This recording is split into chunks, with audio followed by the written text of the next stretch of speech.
प्रस्तुति RSVI के शोध से तैयार एक मनोरंजक संग्रह। इसे आपके लिए तैयार किया है श्रद्धा श्रीवास्तव एवं सताक्षी गुप्ता ने। प्रथम संग्रह 18 अक्टूबर 2018।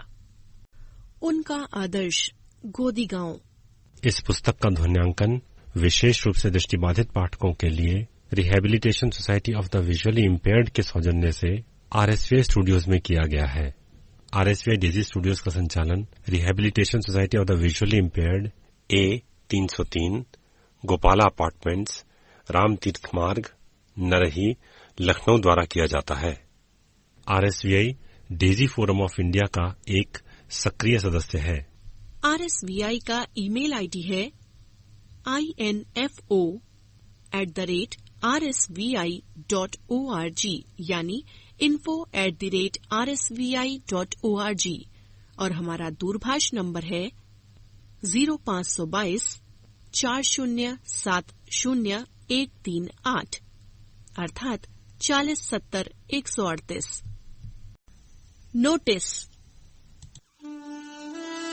यह पुस्तक RSVI लखनऊ द्वारा मुद्रित सामग्री को पढ़ने में अक्षम व्यक्तियों के लिए डेजी डिजिटल ध्वन्यांकित पुस्तक प्रारूप में तैयार की गई है।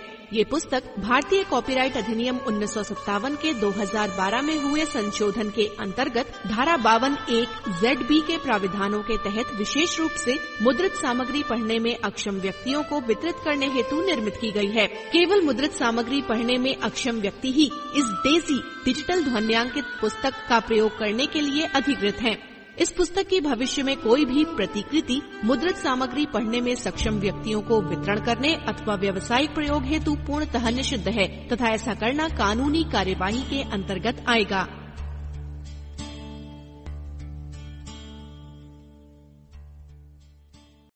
उनका आदर्श गोदी गांव।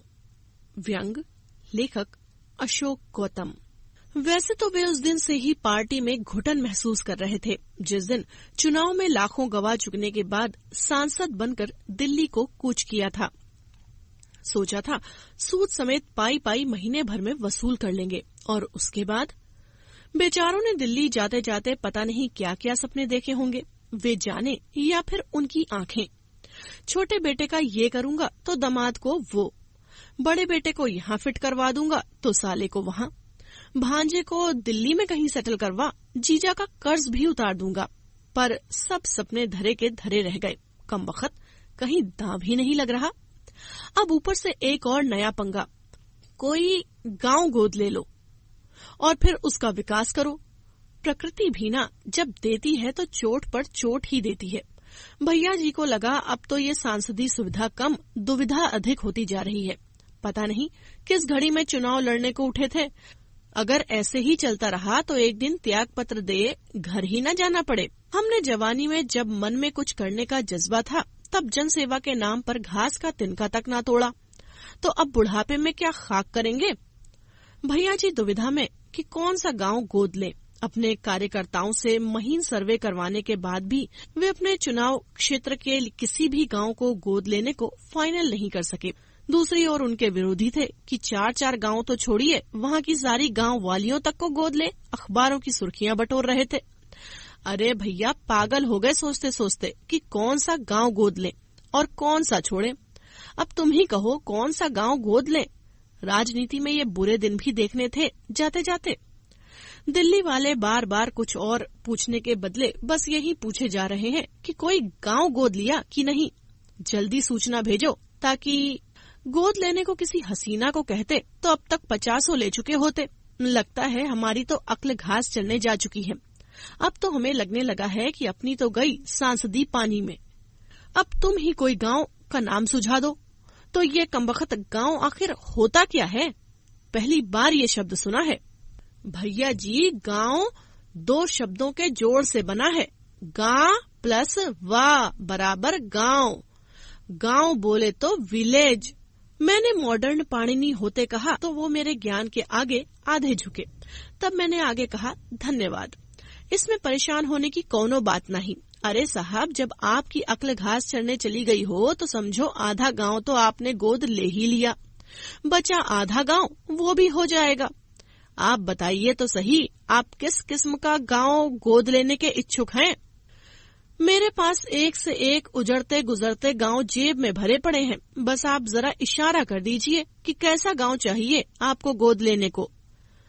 कुछ देर सोचने के बाद वे बोले, जिसमें केवल और केवल अपने ही वोटर हों। हम विरोधी वोटरों के गांव को गोद लें, अपने पांव पर कुल्हाड़ी नहीं मारना चाहते। और जिसमें गोबर करने वाली गाय भैंसे भेड़ बकरियां न हो, कुत्ते शुत्ते न हो। असल में गोबर शोबर से हमें अपने विरोधी से भी अधिक नफरत है। उन्होंने मेरी नाक बंद करते हुए कहा तो मेरा दम घुटने लगा। अरे साहब, यहाँ तो अब आदमी तक गोबर करने लग गए हैं। ये सब तो बेचारे चौपाए हैं। ऐसे में गाय भैंसों को तो गोबर करने से मत रोकिएगा। अगर आपने गाय भैंसों को गोबर करने से रोक दिया ना, तो पता नहीं कितने संतों का मलमूत्र बेचने का धंधा बंद हो जाएगा। वे तो बेचारे गाय भैंसों के मलमूत्र पर ही जी रहे हैं। और वहाँ कम से कम सारे पढ़े लिखे हों। गवारों के बीच में एक पल भी नहीं रह सकता। मैं कभी उनके बीच रहा ही नहीं। उनसे कहो कुछ तो वे उसका मतलब लेते हैं कुछ। ऐसे में संवाद में अवरोध पैदा होता है। और तुम तो जानते ही हो कि हमें विरोध और अवरोध कतई पसंद नहीं। और वहाँ पर सड़कें चकाचक हों। जब मैं वहाँ जाऊं तो ऐसा लगे कि धूल से हमें एलर्जी हो जाती है मेरे भाई। और वहाँ कोई गरीब नहीं दिखना चाहिए। ये गरीब भी ना, वर्ल्ड बैंक इन्हें उठाने के लिए सहायता देते देते मर गया। साहब, इन्हें गरीब ही रहने दो। दुआ मांगो कि ये गरीब ही रहें। ये गरीबी से उठ गए तो हम खाएंगे क्या?